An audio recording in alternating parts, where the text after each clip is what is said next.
ಅವನಿಗೆ ಪಾಪ ತಲೆ ಸರಿ ಇಲ್ಲ.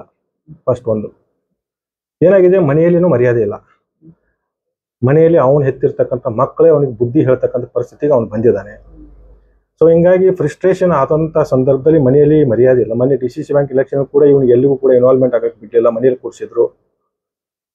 ಅದೆಲ್ಲ ಫ್ರಸ್ಟ್ರೇಷನ್ ತಂದು ಇಲ್ಲಿ ಹಾಕಿ, ಯಾಕಂತಂದ್ರೆ ಲಕ್ಷ್ಮಣ ಸವದಿ ಅವರು ಅಂತ ಕೆಟ್ಟ ಪದ ಬಳಕೆ ಮಾಡಿ ಅವತ್ತು ಯಾರನ್ನೂ ಕೂಡ ಟೀಕೆ ಮಾಡಲ್ಲ, ವಿರೋಧ ಪಕ್ಷದ ಸ್ನೇಹಿತರಂತಾನೆ ಮಾತಾಡ್ತಾರೆ.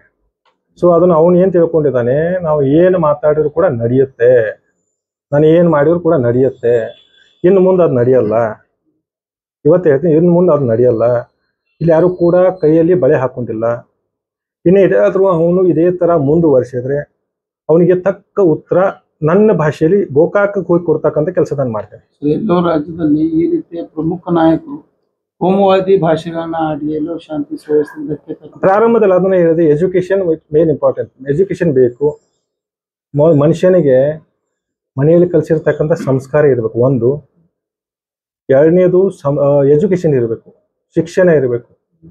ಕನಿಷ್ಠ ಪಕ್ಷ ಎರಡೂ ಇಲ್ಲ ಅಂದ್ರೆ ಮಾನ ಮರ್ಯಾದೆ ಆದ್ರೆ ಒಂಚೂರಾದ್ರೂ ಇರಬೇಕು. ಮಾನ ಮರ್ಯಾದೆ ಈ ಪುಣ್ಯಾತ್ಮನ ಎಲ್ಲಿ ಭೇಟಿ ಕೂಡ ಆಗಿಲ್ಲ. ಯಾಕಂದ್ರೆ ಇವನು ಮರ್ಯಾದೆ ಏನು ಅಂತ 2 ವರ್ಷ 3 ವರ್ಷದಿಂದ ದೇಶದ ಜನ ನೋಡಿರ್ತಕ್ಕಂಥದ್ದು. ಬಹುಶಃ ಅಂತ ಬಾಯಿಯಿಂದ ಅದೇನೋ ಹೇಳ್ತಾರೆ, ಎಲುವಿಲ್ಲದ ನಾಲಿಗೆ, ಆಚಾರವಿಲ್ಲದ ನಾಲಿಗೆ, ಸಂಸ್ಕಾರ ಇಲ್ಲದ ಶರೀರ, ಮರ್ಯಾದೆ ಇಲ್ಲದ ಜೀವನ. ಬಹುಶಃ ಅವನಿಗೆ ಶೋಭೆ ತರ್ತಕ್ಕಂಥದ್ದಲ್ಲ. ಬಹುಶಃ ಅವರು ಸಹೋದರರು ಇವತ್ತು ಸತೀಶ್ ಜಾರಕಿಹೊಳಿ ಅವರು, ಬಾಲಚಂದ್ರ ಜಾರಕಿಹೊಳಿ ಬಹಳ ಪ್ರೀತಿಯಿಂದ ನಾವು ಎಲ್ಲೇ ಭೇಟಿಯಾದರೂ ಕೂಡ ಬಹಳ ಪ್ರೀತಿಯಿಂದ, ವಿಶ್ವಾಸದಿಂದ ಈ ಥರ ಪತ್ರಿಕಾಗೋಷ್ಠಿ ಮಾಡುವಾಗ ಕೂಡ ಎಲ್ಲರ ಬಗ್ಗೆ ರೆಸ್ಪೆಕ್ಟ್, ಮರ್ಯಾದೆಯಿಂದ ಮಾತಾಡ್ತಾರೆ. ಬಟ್ ಇವನು ಪುಣ್ಯಾತ್ಮ ಅವ್ರ ಮನೆತನದ ಮರ್ಯಾದೆ ಕಳಿಯಕ್ಕಂತ ಹುಟ್ಟಿರ್ತಕ್ಕಂಥದ್ದು ಏನೋ ನನಗೆ ಸಂಶಯ ಆಗ್ತಾ ಇದೆ. ದಯವಿಟ್ಟು ಅವ್ರ ಸಹೋದರ ಇವನನ್ನ ಕಂಟ್ರೋಲ್ ಮಾಡಬೇಕು. ಜಿಲ್ಲೆಯಲ್ಲಿ ಇರ್ತಕ್ಕಂಥ ನಾಯಕರ ಬಗ್ಗೆ ಅಸಹ್ಯವಾಗಿ ಮಾತಾಡಬೇಕು. ಯಾಕಂದ್ರೆ ಈ ಒಂದು ಲೀಡರ್ಶಿಪ್ ಅಂತೂ ಕೊಲಾಪ್ಸ್ ಆಗೋಗಿದೆ. ಆಮೇಲೆ ನಿನ್ನೆ ಇನ್ನೊಂದು ಹೇಳಿದ್ರು, ಲಕ್ಷ್ಮಣ ಸವದಿ ಅವ್ರ ಮಾತು ಕೇಳಿ ಅಣ್ಣಾ ಸಾಹೇಬ್ ಜೊಲ್ಲೆ ಅವರು ಕೆಟ್ರು, ರಮೇಶ್ ಕತ್ತಿ ಅವರು ಕೆಟ್ರು. MP ಚುನಾವಣೆಯಲ್ಲಿ ಅಣ್ಣಾ ಸಾಹೇಬ್ ಜೊಲ್ಲೆ ಅವರು ಸ್ಪರ್ಧೆ ಮಾಡಿದಾಗ ಇವ್ರು ಎಲ್ಲಿದ್ರು?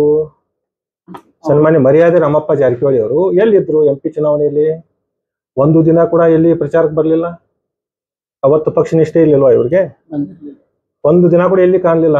ಒಂದು ಅಟ್ಲೀಸ್ಟ್ ಬರಕ್ ಆಗ್ಲಿಲ್ಲ ಅಂತಂದ್ರೆ ಅಟ್ಲೀಸ್ಟ್ ಅಣ್ಣಾ ಸಾಹೇಬ್ ಜೊಲ್ಲೆ ಪರ ಒಂದು ವಿಡಿಯೋ ಕ್ಲಿಪ್ಪರ್ ಮಾಡಿ ಕಳಿಸ್ಬೇಕಾಗಿತ್ತು. ನಮ್ಮ ಪಕ್ಷದ ಅಭ್ಯರ್ಥಿ ಇದ್ದಾರೆ ಗೆಲ್ಸಿ ಅಂತ ಒಂದು ವಿಡಿಯೋ ಕ್ಲಿಪ್ಪರ್ ಹಾಕ್ಬೇಕಾಗಿತ್ತು. ಅವ್ರ ಪಕ್ಷದ ಮುಖಂಡರು ಎಷ್ಟೋ ಜನ ಇಲ್ಲಿ ಪ್ರಶ್ನೆ ಮಾಡಿದ್ರು, ನೀವು MP ಚುನಾವಣೆಯಲ್ಲಿ ಯಾಕೆ ಬರ್ಲಿಲ್ಲ ಅಂತೇಳಿ. ಇಲ್ಲ ಸರ್, ಮತದಾನದ ಸಂದರ್ಭದಲ್ಲಿ ರಮೇಶ್ ಜಾರಕಿಹೊಳಿ ಯಾವ ಕ್ಷೇತ್ರಕ್ಕೆ ಹೋಗ್ತಾರೆ, ಅಲ್ಲಿ ಮತದಾರರ ಮೇಲೂ ಪ್ರಭಾವ ಬೀರ್ಬೋದು ಅನ್ನುವಂಥ ನಿಟ್ಟಿನಲ್ಲೂ ಕೂಡ ಅವ್ರು ಬಂದಿರಬಾರ್ದು. ನಮ್ಮ ತಂದೆಯವರು 2023 ಚುನಾವಣೆ ಹೇಳಿದ್ದಾರೆ, ಬಳು ಹೊಕ್ಕ ಮನಿ ಅಳು ಅಂತೇಳಿ. ಬಳು ಅಂದ್ರೆ ಅನಿಷ್ಟ ಪಕ್ಷಿ. ನಮ್ ಕಡೆ ಬಳು ಅಂತ ಒಂದು ಪಕ್ಷಿ, ಆ ಪಕ್ಷಿ ಯಾವ ಮನೆಗೆ ಹೋಗುತ್ತಲ್ಲ ಆ ಮನೆಯಲ್ಲಿ ಇರ್ತಕ್ಕಂಥ ವಾಸವಾಗಿರ್ತಕ್ಕಂಥ ಜನ ಕನಿಷ್ಠ ಪಕ್ಷ 3 ತಿಂಗಳಾದ್ರೂ ಆ ಮನೆಗೆ ಬಿಡ್ಬೇಕಂತೇಳಿ ಇವತ್ತು ಆ ಬಳು ಅಥಣಿ ತಾಲೂಕು ಹಾಳು ಮಾಡಕ್ ಬಂದಿದೆ. ಇಲ್ಲಿ ಜನ ಅದಕ್ಕೆ ಮನ್ನಣೆ ಕೊಡೋದಿಲ್ಲ.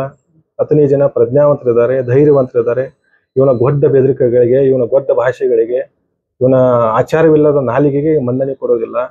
ಅಥಣಿಯಲ್ಲಿರ್ತಕ್ಕಂಥ ಸಂಸ್ಥೆಗಳು ಇವತ್ತು ಆರೋಗ್ಯಕರವಾಗಿರ್ತಕ್ಕಂಥವು. ಆ ಎಲ್ಲ ಸಂಸ್ಥೆಗಳನ್ನ ಅವ್ರ ತಾಲೂಕಿನಲ್ಲಿ ಗೋಕಾಕ್ ಮಿಲ್ ಆಗಿರ್ಬೋದು, ಘಟಪ್ರಭಾ ಸಕ್ಕರೆ ಕಾರ್ಖಾನೆ ಆಗಿರ್ಬೋದು, ಅಂತ ಸಂಸ್ಥೆಗಳನ್ನ ಯಾವ ರೀತಿ ಇವರು ಅಳು ಹಚ್ಚತಲ್ಲ ಈ ಬಳು, ಆ ರೀತಿ ಇಲ್ಲಿ ಮಾಡ್ಬೇಕಂತ ಹೇಳಿ ಇವತ್ತು ಅವರ ಪ್ರಯತ್ನ ನಡೀತಾ ಇದೆ. ಇಲ್ಲಿ ಜನ ಮನ್ನಣೆ ಹಾಕೋದಿಲ್ಲ. ಇಲ್ಲಿ ಜನ ಪ್ರಜ್ಞಾವಂತದ, ಅವನಿಗೆ ಸರಿಯಾದ ಉತ್ತರ ಕೊಡೋ ಸಂದರ್ಭದಲ್ಲಿ ಸಮಯಕ್ಕನುಸಾರ ಇವನು ಉತ್ತರ ಕೊಡ್ತಾರೆ.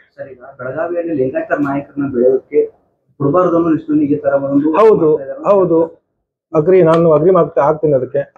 ಇವತ್ತು ಲಿಂಗಾಯತರ ಮಧ್ಯೆ ಜಗಳ ಹಚ್ಚಿ DCC ಬ್ಯಾಂಕ್ ಅಲ್ಲಿ ಒಂದೇ ಕ್ಷೇತ್ರದಲ್ಲಿ ಇಬ್ಬಿಬ್ಬರು ಅಣ್ಣ ಒಂದು ಕ್ಯಾಂಡಿಡೇಟ್ ತಮ್ಮ ಒಂದು ಈ ತರ ಮಾಡಿ ಇದು ನಡೀತಾ ಇದೆ ಜಿಲ್ಲೆಯಲ್ಲಿ. ಜಿಲ್ಲೆಯ ಲಿಂಗಾಯತ ನಾಯಕರು ಇನ್ನ ಒಗ್ಗಟ್ಟಾಗಬೇಕು, ಪ್ರಜ್ಞಾವಂತರಾಗಬೇಕು.